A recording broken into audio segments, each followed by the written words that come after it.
Hi, all, welcome back to Friday Technologies. Please like and share our channel and don't forget to subscribe. And also, we are I'm posting all the DevOps interviews. So this interview is for a DevOps who is around 5+ years of experience, and this candidate is selected for the next round. And he's having good knowledge of what DevOps is and how it works. Okay, so if you see entire video, you will also get a lot of knowledge out of it. Hope you guys are having or learning a lot of things from this series.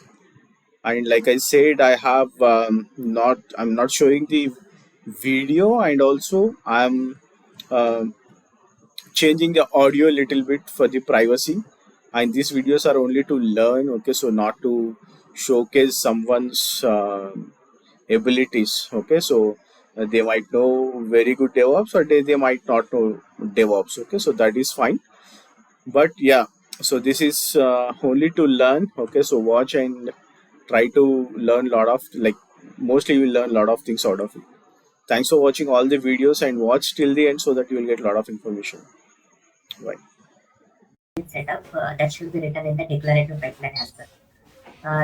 When the developer pushes the code to the Git, automatically it will go to trigger the Jenkins job as well with respect to the help of web. Here, majorly four stages come into the picture, build, push, and deploy.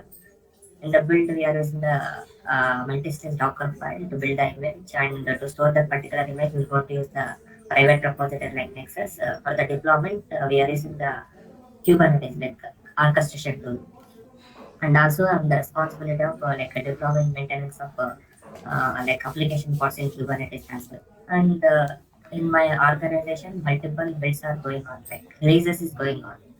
At that time, I need to create the release branch as well, and if there and I need to merge it as well. If there are any merge conflicts occur, I need to fix that with the help of development team as well. And in my previous project, I'm the infrastructure built time as well, and we're going to use the provider AWS for it, and got some exposure in the AWS services, load balancing, auto scaling, and EBS, EFS, S3 bucket, and much more of that. And for the configuration build, we're going to use the Ansible. I don't have much exposure in that, but regarding the Ansible, just we're going to do the patching and install the few services in the post motion as well. And for the Terraform, we're going to build the infrastructure in AWS. And the other thing, in day to day, I need to check with respect to the Jenkins dashboard as well, because multiple builds are going on it. And if any builds is going to fail, I need to check with respect to the console level. If it is a compilation issue, I need to inform to the development team as well. If it is a build environmental type of issue, I need to take care of it. And yeah, as I do today, if the manual task is going like manual task and repetitive task, I need to automate it. As of some yesterday, we are using the shell script now. These are my roles and Okay. responsibilities. Okay. So when you're saying, like, you see the merge conflicts, so can you Yes, explain the process, like how this uh, Git to Jenkins is happening? Git to Jenkins. Yeah.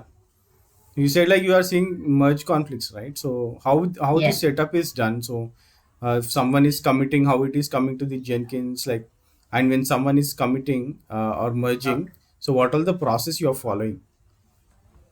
I'm saying when the release branch is going to be created, right? Hello. Yeah, yeah, go ahead. Yeah.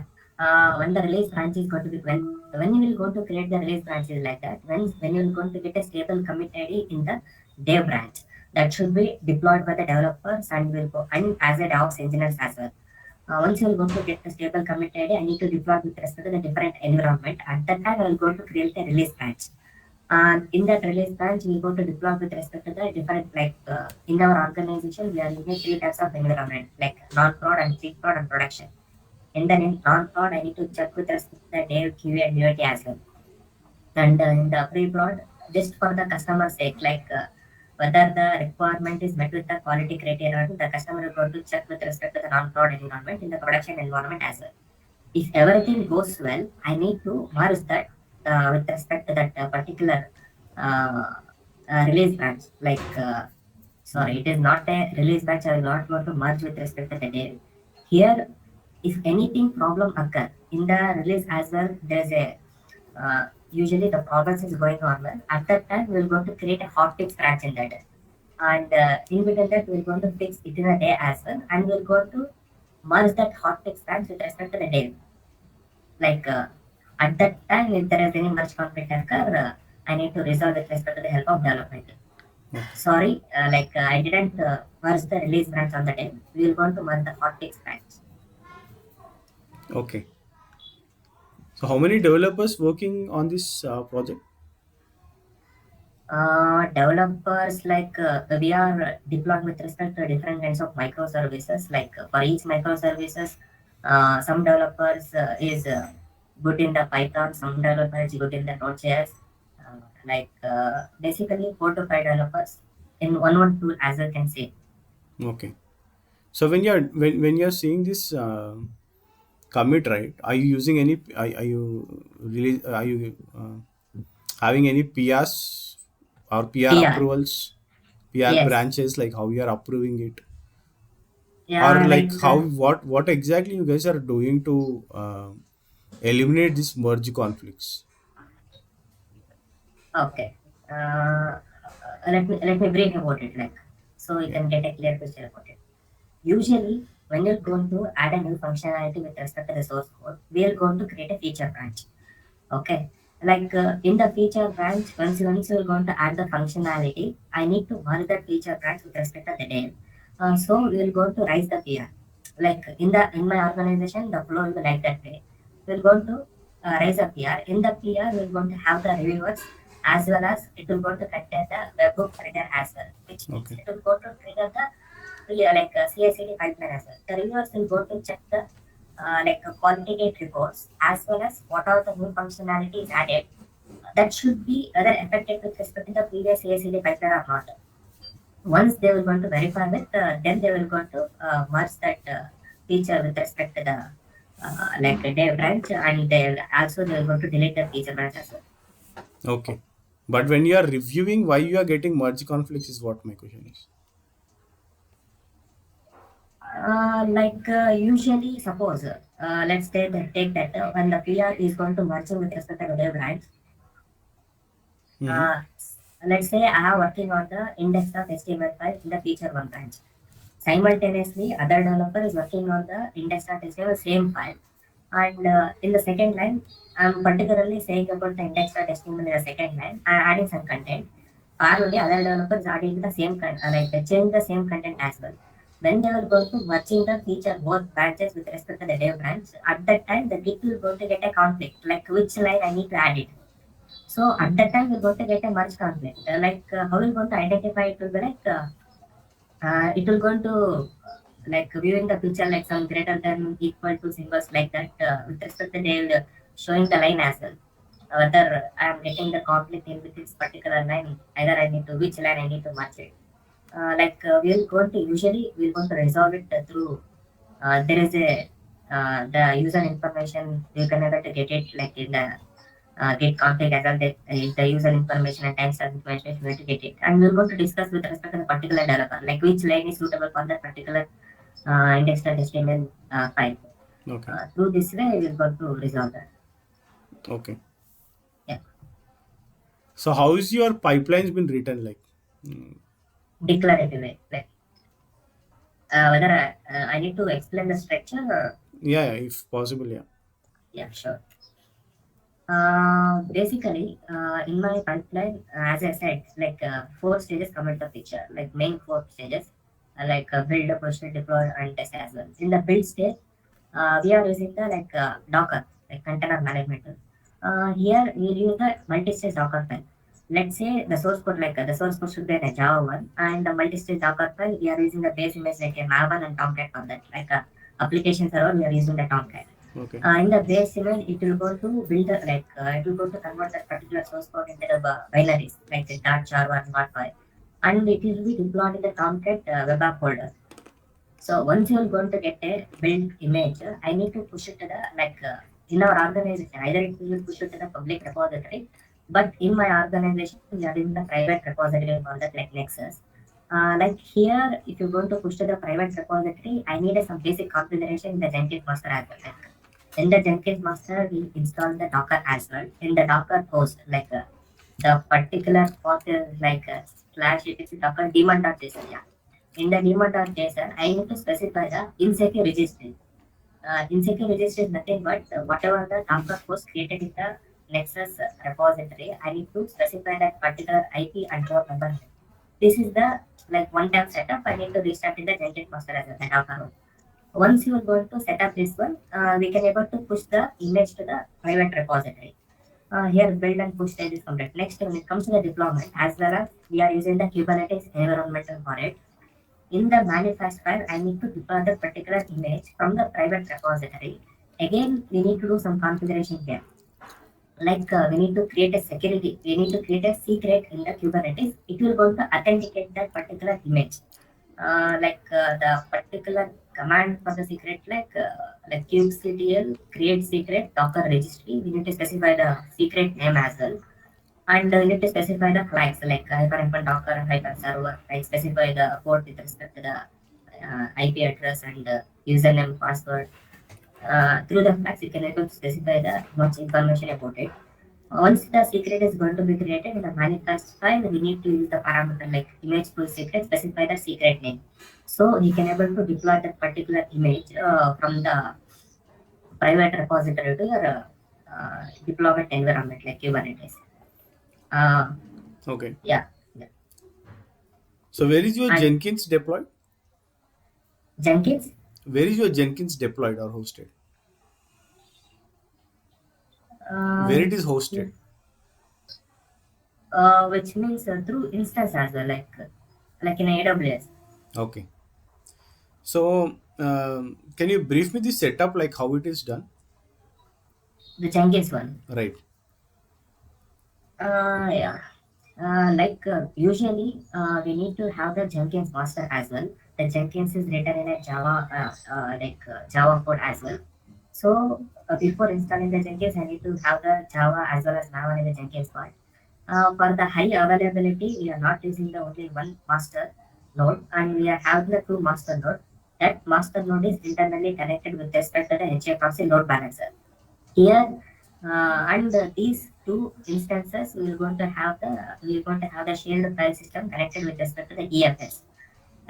In the one master node should be act as a like active node, and in that whatever the traffic comes with that should be passing through the active master node place. Sometimes we are never get a situations like that. We are taking the backup the master like the passive node should be taken as just a high availability. If the master node A it's get down, the automatically it will go to switch with respect to the passive node, and it will go to make it as active, and the traffic goes to the node B Okay. So whenever there is an issue on the master, okay, so how will you be getting notified? through console through master level. Now, if your master node is down, how will Yeah, you we'll get go to to know set. that master node is down? Basically, we'll go to set a CloudWatch monitoring agent on it. Let's say, suppose if the CPU utilization is fully in the first node A, we're going to set an alarm on it. In the alarm, we need to perform certain kinds of action as well. Like either it may be execute action, either it may be a SNS notification. In the SNS notification, we can able to specify in the subscription part email or SES, like super email services and Okay. SQS. We can able to get it Okay. yeah. So what is the monitoring tool you are using? We are using the Prometheus and Grafana. Okay. So how CloudWatch and Prometheus is different? Like what are all being monitored through CloudWatch and what are being monitored through Prometheus? Uh, like uh, Prometheus, let me brief about the CloudWatch first, then I will going to compare with respect to the Prometheus as well. Here, CloudWatch, it is a kind of a SaaS kind of services, like software as a service. Basically, we are never going to schedule the matrix on it. Like it will going to have the default kinds of matrix, and that through that matrix it will going to get the data, and we're going to set an alarm on that particular CloudWatch, and it will going to support the various kinds of parameters like logs groups, events, that kind of thing they will going to support. And we're going to collect in the logs as well. And in the event section, we can able to schedule the crunch of events on the event section. And in the target machine, we can able to call the different kinds of services in the AWS as well.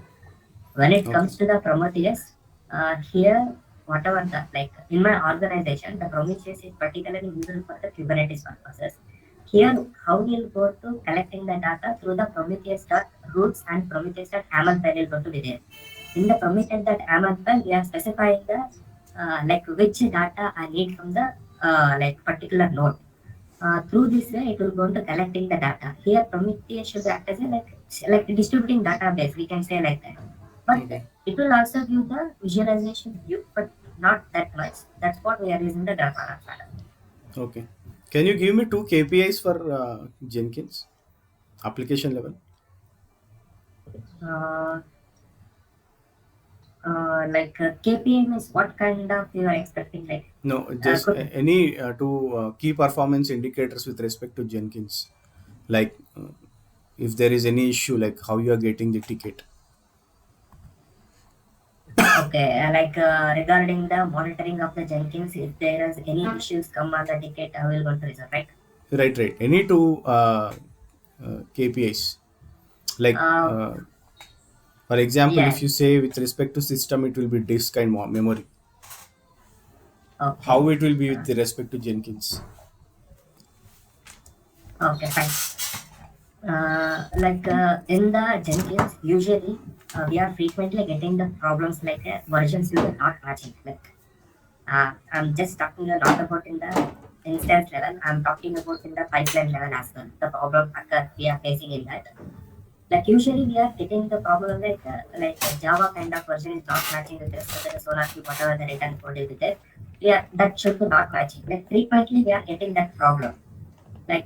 For that, we're going to use the in the pipeline as well. We're going to get the agent like a Docker. We're going to specify in that the agent Docker we are implementing the image like a Java version. So at that time, it will go to working for the every environment as well. That is the one problem I'm getting. Other thing is and the monitoring part actually the admin should be take care of it in the instance level monitoring part the admin should be take care. Okay. I'm not taking. Okay. So can you brief me on how your you said you have also worked on Ansible, right?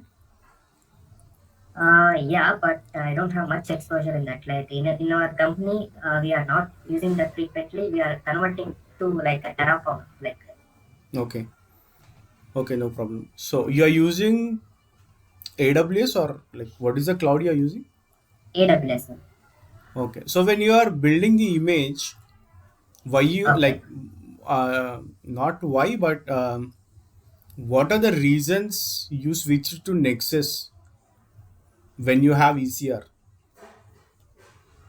Okay. The first thing will be the cost effective one. And the ACR, it will go to maintain the cost when it compared to the Nexus, it is much higher. Other thing will be like that if you're going to use the Nexus repository here for the different environment, like for example, for the testing environment, they will going to use the automation testing. They will going to directly fetch the image from the Nexus repository. Just providing the access of that particular Nexus repository is fine. If they will going to create the IAM role in the AWS, the cost is also going on in this because for the each testing environment, that each purchase we need to create the IAM role access for that. That's why we are preparing for the private repository Nexus, Okay. So specifically for the cost purpose. okay. So you are seeing a vulnerability on the image. Yes. Okay. So how you will be checking the vulnerabilities and what all the actions you will be taking? Basically, yeah, the vulnerability will go to check with respect to the 3 week. Like we can able to use the scan also, but in my organization we are using the 3 week or the third party tool. The command for checking the vulnerabilities, it's Docker really with respect to the image and the image name unit is specified that part. Hmm. Here, once you're going to get the vulnerability, I need to inform to the infrastructure built-in as well. Basically, the Docker file is going to be written from the infrastructure built-in. I need to inform that like this kind of vulnerability is going to occur. You need to fix that kind. Okay. So like where you are using that in the pipelines? Are you running this manually every time to check the vulnerabilities or how? No, no. Actually, we are using the manually through way. Here, they will go to do the task like that. Pre-built image they will going to provide from the infrastructure development team. They are going to provide the pre-built image. My responsibility here will be like I need to check the vulnerability. If there is any vulnerability, I need to inform them. And also, I need to make sure that I need to deploy with respect to the different kinds of environment. Like here, we are deploying our applications in the Kubernetes part. So I need to check with respect to the different environment and make sure that it is working fine. Like it is my responsibility. Okay. So once you deployed it, Yeah. okay, maybe after 2 months you see you get a vulnerability on that image. So how will Oh, you check that? Like after deployment, how will you be checking that? Before pre-check, whenever the build comes, that is fine. But see, most of the vulnerabilities will come after you deploy or after 6 months or after 1 year you see any vulnerability. So yes. how that is been managed? Okay. Usually, we are checking with respect to the because every time that they're going to add a new features, then they will go to fetching the image, right? They are fetching the image from the repository as well. So each time a new image will be comes into the picture before deployment, they will go to check the vulnerability, like the part.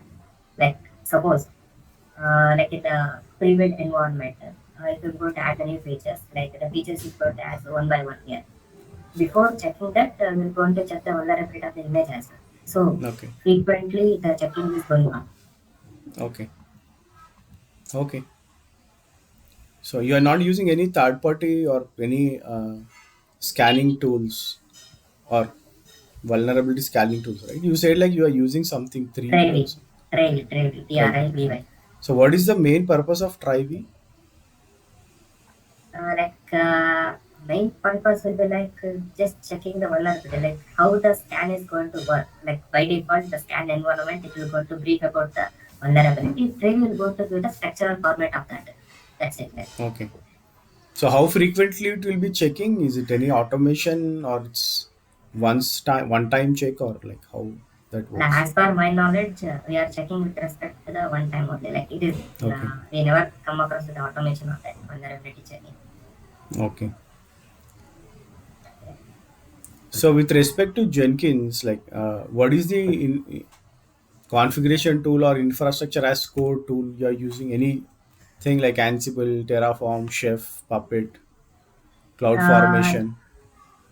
we are deploying the Terraform on it, to build the infrastructure of AWS. There is a Terraform that should be taken. That should be integrated with respect to the Jenkins as well. Okay. Can you explain me the integration with like deploying a Kubernetes or EKS with respect to using Terraform using Jenkins? How that is been designed, like how that is been deployed? You are asking like that through the Terraform. I need to Right, right. build You a guys might EKS. have deployed EKS using Terraform, right, through Yes, Jenkins. So yes. how that is like? Just brief me the setup. How you Okay. configured or how your team configured. Okay. While building the EKS, first we need to configure the EKS model for it. Okay. EKS model. In the EKS model, we come across with the two types of things. One is the cluster, another one is the node group. In the EKS cluster, we need to attach the IAM role as well and the security group configuration with respect to the networking interface. These configuration occur in the EKS node group as well with respect to the IAM role. In the EKS node group is nothing but the worker nodes. Right. Okay. Yeah.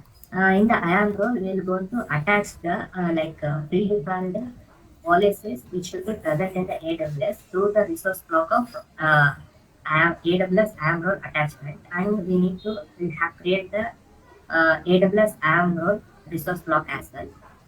And when we'll go to create this role, and we need to attach with respect to that cluster as well. For that, we need a like instance profile. It is kind of a like a resource block like that. And Okay. for the variable purpose, we're going to use the variable, and in case if we're going to use the some kind of variable for the future use, we're going to specify that in the output parameter as well. And this thing should be set up to the resource block first thing. And I need to convert the whole stuff with respect to the module part. And that should be taken, that should be stored in the GitHub repository. Currently, we are looking like that. That should be stored in the GitHub repository as well.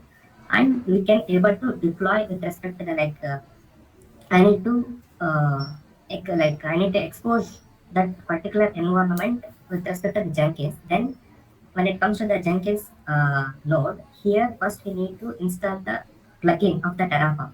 Okay. Once we're going to install the plugin, and we need to configure the software as well in the Jenkins master node. For that, we're going to use the global tool global environment. We need to specify the particular version of the Terraform. Then the Terraform architecture, the Terraform feature can able to implement in the pipeline as well. And that pipeline, basically we are using the declarative part one. And in that, we're going to specify the tool, like which tool version we are using, the like Terraform one. Once Okay. you've done that part, you need to specify the like shells, commands of the Terraform. First, we're going to create a particular working environment like Terraform workspace new environment.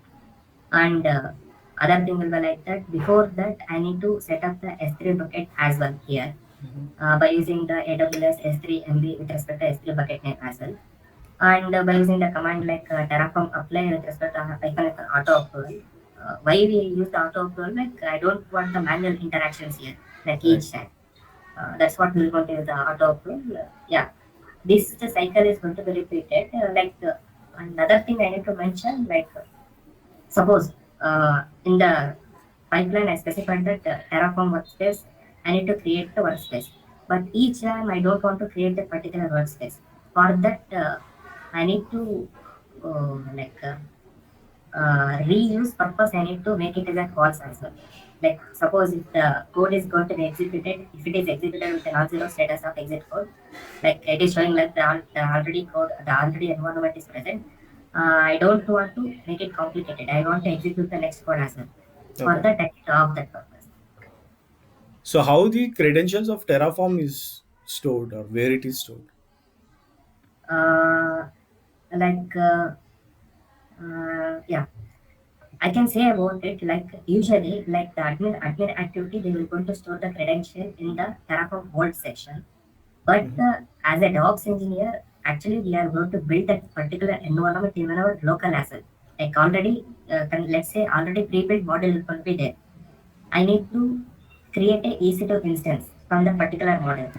So in my local environment, I can able to call that particular provider with respect to the model. I need to specify the parameter, which kind of requirement you need. Okay. Basically, the admin activity to store the credential, they will going to take care with respect to the Terraform Vault, but we don't have the access for that. Okay. So how much you are using Groovy? Um, no, basically almost for the 95% there is in the declarative part. Like the Groovy part, we are not using frequently. Like in the share the library at that time we are using that. Okay. I didn't get exposure in that as well. Okay. Can you brief me what exactly this continuous or difference between continuous deployment and delivery? Okay, continuous delivery and continuous deployment. Right. The main purpose of the continuous delivery is if it is working with a particular environment, it should be working on the other environment as well. In the continuous delivery, the main difference here, manual intervention committed a picture in the continuous delivery. Let's say before deploying to the Kubernetes environment, I need a permission. I need to check with respect to the like image or whatever it may be. I need to check with respect to the like once they will go to give the approval, then I will go to get out with respect to the other environment. When it comes to the continuous deployment, there is an end user application can able to access that application without any manual intervention. There is no approval also needed here. And other thing in the continuous delivery is like it is from the development stage to the staging environment, like pre-production environment, you can say. But when it comes to the continuous deployment, it is from the development environment to the production environment, the complete life cycle occur. Okay. So, for example, you have 10 jobs in a pipeline. Okay. So, Okay. your fifth job failed. So, how will you start that? Like, what action you will be taking? Okay, basically, I need to check with respect to the console level as well. If the any job is going to fail, I need to check with respect to the console level. Once you're going to rectify the error, like what are the issues comes in that, I need to get onto the particular configuration part and resolve that as the like as I said, we are getting the frequently like the Java version is not matching with respect to the SonarQube environment, which Okay. means the SonarQube is not running properly because of the Java version mismatching of the Java version. So we can identify that part and we'll go some analysis on that. And later we're going to find out that if you're going to use the agent as a Docker, if it is work on that particular environment, it should be work on the other environment as well. Like through this, we can able to rectify and resolve it. Okay. So, Yes. what is the build tool you are using? Uh, Are you using any build tools? yeah, like you are Visual Studio. You are asking about like the coding tool which you are using, like No, build Visual tools Studio. like Maven, Ant, or Got it, but like yeah. yeah, I'm using the Maven for the basically we are using the Spring Boot application. Almost it is a Java code as well. Okay. We are using the Maven for that. Okay. So, what is the testing tools or any testing tools you are using in your pipeline? Yes, basically, like we have the separate team for the testing one. Like they are Okay. using the Selenium, and if I'm not wrong, first they will want to test with respect to the unit test cases, then they will want to use the Selenium automation test. Okay. I'm not involved in that particular team. Like they we'll go to have a separate team for the testing as well. Okay. No issues here. Yeah. So, what kind of pipelines you are using? Like, you are using multi-branch or using? I'm not using. Currently we are not using the multi-branch pipeline. Like we are using the how can pipeline as well, like pipeline block and stages, agent steps. That kind of pipeline we are using. Okay. And yeah, in the declarative part we are using that stuff. Okay. So, when you go into the Jenkins home directory, what all the Okay. files you see and what is the use of that directory? Jenkins home directory, like Right. when you want to log in with respect to the Jenkins dashboard, what you will go to see, Not like the you are, dashboard when you go into the server. If you see Jenkins home directory, so what yes. are the things you can see in the Jenkins home directory? Just for the confirmation, you are asking about the path or you are asking No, about no, the I'm asking dashboard? like what all the things it will store. Workspace, target, and what are all the console level access logs, you'll get able to view that as well. And manage Jenkins, you can able to get it like the different kinds of configuration part, global environmental variable. When it Okay. comes to the path as well, you can able to find out the jobs and config.xml files. You can able to get it. Like. Okay. How much you are into agile process? Currently, we are using the agile methodology as well, like Okay. Can you the brief daily. me with respect to your project, like how it is done? Okay. Uh, Through the agile way, or either I need to explain whole project stuff. No, no, just explain like the agile process being used in your project right now. Yeah. Just a Okay. brief. Daily first before starting the sprint, we're going to have the sprint plan meeting, like and how much week I need to have the one sprint, like in the that should be planned before the 6 months as well. In Okay. between 6 months, how much sprint you need to be able to take it. And in the sprint daily, we need to have the scrum call as well. In the scrum call, the scrum master is going to assigning the tickets usually. And in the developer testing team and even the ops engineer have to place on that and what all they have to do for the next tickets and the previous ticket, what are the status of the previous tickets. We need to explain that part to the scrum master. And once we're going to complete with that the one sprint, we're going to have the like retrospective meeting, we can say. Like Okay. in my organization, they say it as a retrospective meeting, and basically we're going to brief about it, like what are all the problems in occur in the sprint one, and what are the solutions for that, and is there any tickets will go to pending other, and either any customer want a new requirement, no I don't want that particular kind of stuff, I need a new feature. We're going to discuss that stuff and implement to the next sprint as well. Like basically here three main feature, one will be the sprint, another will be the scrum call, another will be a retrospective meeting as well. Okay. And Can you brief me the latest any latest sprint you worked on? Are you working right now? yeah, like currently I'm in the like as I said in the initial days, like yeah, I'm getting the pre-built image from the infrastructure developer team. I need to brief about that, like what that particular image contain and how it's going to work, and I need to deploy with respect to the different environment as well. And in that environment, as I said, we're going to use the three types of environment. I need to make sure that it is working properly, and I need to inform to the that part.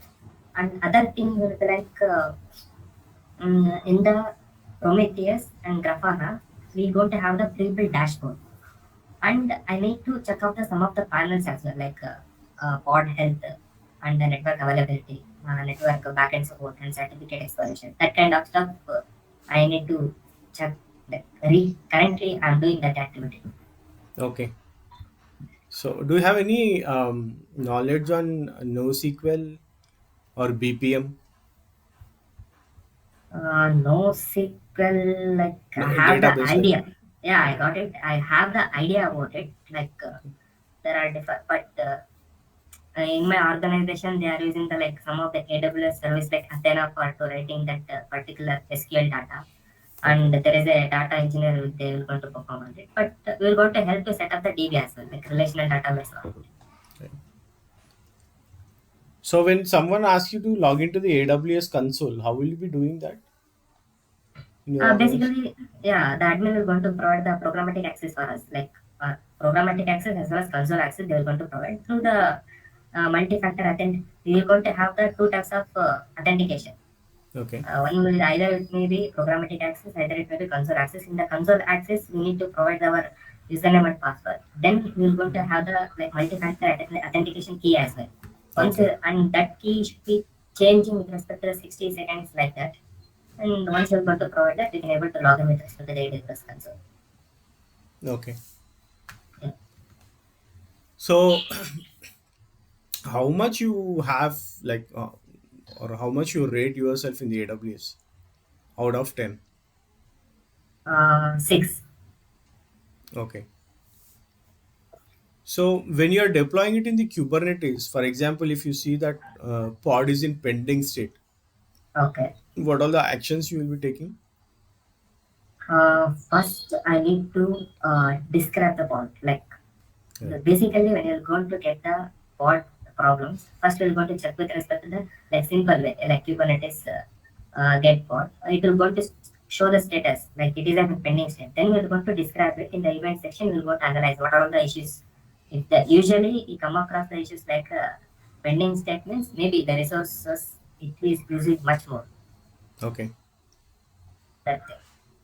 Okay. So for example, you deployed your application in the Kubernetes. So Okay. there are some issues in the application. So how will you check on the pod? Whether is it a application issue or if it is the Yeah. resource issue, like how you'll be checking that? Basically, in the Kubernetes, we are going to have the object like props. The prop, what it is going to do, like it is particularly meant for the application level issues find out for that. Basically, it is going to monitoring just here. There is a liveness prop, readiness prop, and startup prop comes into the picture. Liveness prop, what it is going to do like that. Let's say by default, Kubernetes thinks like that. Once the container is ready, it will think like that. It is ready to serve the user traffic. Hmm. But the actual whatever the application running in the container, it will going to take some time, right? Usually it will going to take some time. At that time in between we are getting the loading kind of signal. To avoid that, we are going to use the lineless prop here. When it comes to the readiness probe, as you said, like the application in the source code, it has some kind of bug, things like that. The source code itself has some kind of bug. The Kubernetes automatically thinks like that the container restart policy of the Kubernetes is always, which means it is always try to live the pod. It is always try to ready to serve the user. So it is always restarting that particular pod when it is going to be killed. Like why it is going to be killed like that, the application inside that particular container it is not running properly.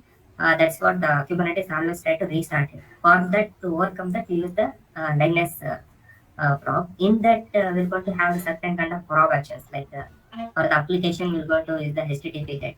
For the, as I said, for the database, like the checking the port, we're going to use the TCP socket for it. And Right. if I'm going to check with respect to the file that I need to check with respect to from the EXEC as well, we can able to check it.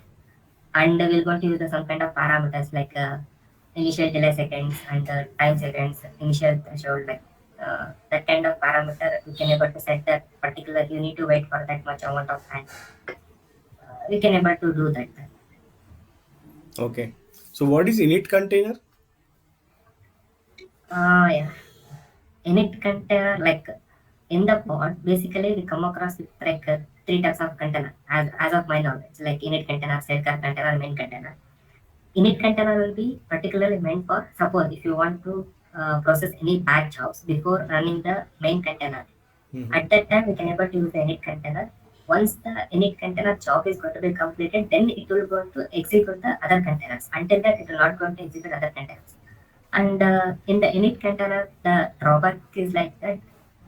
If you're going to execute any jobs in that, immediately whatever the data present in the particular init container is fell off. Like you could not able to get it back as well. Okay. Can you brief me pod scaling? Pod scaling. Yeah. Mm. We are using the like horizontal auto scaling for that. Right. In the Kubernetes, we are using the object like horizontal for auto scaling. Let me brief from the scratch so I can neatly explain about it. Right. Usually, when the pod is going to be allocated in the Kubernetes, by default, Kubernetes allocated like 0.44 of CPU for the pod and approximately 256 MI of memory, like which means like 250 MB, we can say like that.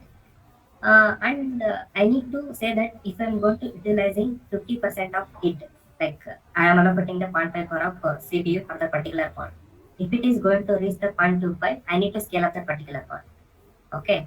For that, we come across with the horizontal pod of auto-scaling object. In that, we are going to specify the parameter like target CPU utilization percentage to 50%.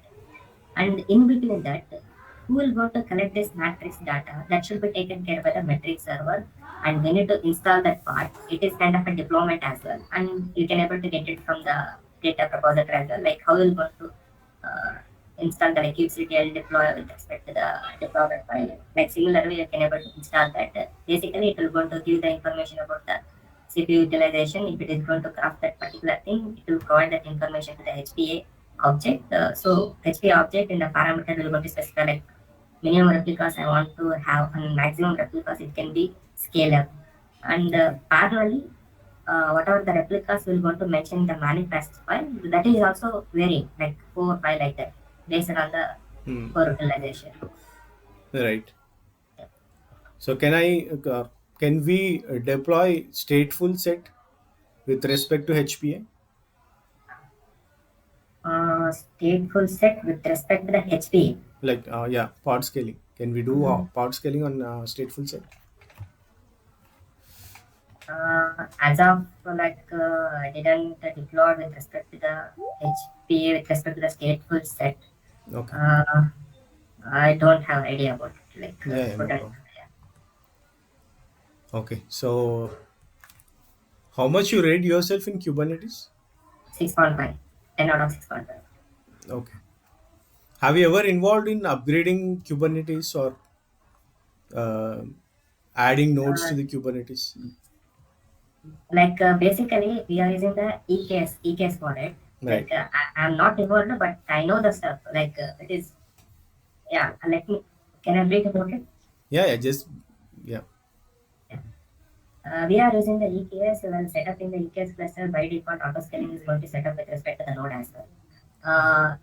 When it comes to the bare metal, we need to suppose I want to add in one of the node as well, or else I want to remove that node as well. For that, we use the cordon kind of command. What it will going to do like that, if I'm going to specify the kubectl cordon with respect to the node name, it should try to avoid placing the new pod with respect to that particular node. And once you are going to deploy that particular command, I need to specify that kubectl drain with respect to the node and what are all the directories like you can say zero. Sorry, we can what are all the content like a daemon sets files. I need to remove that stuff. We can able to specify in a flag as well. Okay. Then we can able to remove that particular node as well. When it comes to the adding the node, just specifying the desired capacity of the auto scaling, it will going to scale up with respect to the new node as well. Okay. When it comes to the bare metal, we can able to in the bare metal we can able to have the suppose we supposed to create token first and create a certain kinds of certificate for it. Then by using the join command, we can able to merge that worker node to the faster. Okay. Great. Uh, that's it from my end. Okay. Our team will get back on the feedback. It was great talking to you, and thanks for all your time. Thank you Yeah. and thanks for your time as well. Yeah. Have a great and Thank, have a great weekend. yeah, thank you. Bye.